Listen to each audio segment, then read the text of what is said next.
Le vrai faux, bonjour Géraldine Vossner. Bonjour à tous. Bonjour.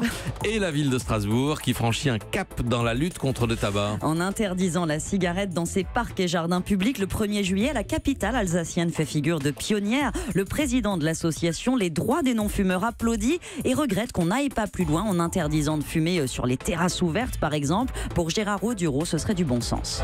Bon nombre de personnes qui ne vont pas au café ou au restaurant à cause de cela. D'ailleurs, tous les étrangers, il y a une enquête importante de TripAdvisor qui prouvait que les visiteurs étrangers refusaient la France bien souvent à cause de ça. C'était leur première raison de le refuser.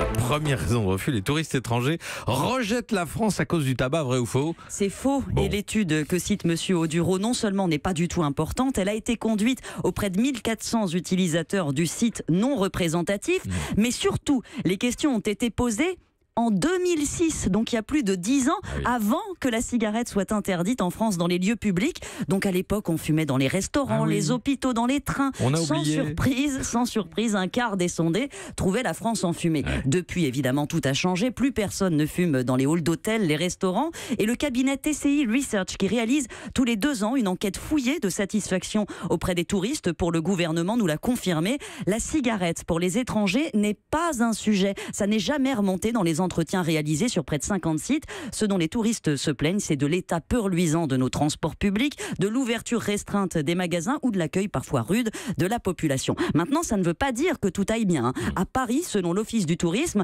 les Américains notamment sont indisposés par l'omniprésence de la cigarette et seulement 30 établissements se sont inscrits sur l'application qui recense les terrasses non-fumeurs sur 15 500 concernés. C'est dire à quel point fumer, ça reste dans les mœurs.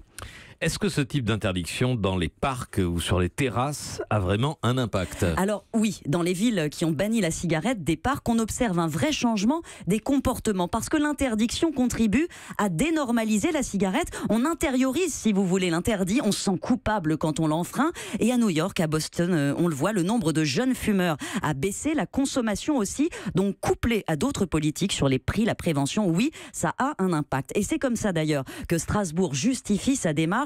En France, le nombre de fumeurs reste élevé, avec 27% de fumeurs quotidiens. Alors c'est vrai, on a réduit notre consommation, on fume moins de cigarettes par jour, mais le tabac reste socialement bien perçu. Et c'est cette perspective que Strasbourg essaie de changer. Merci à vous Géraldine Vossner. Europe 1.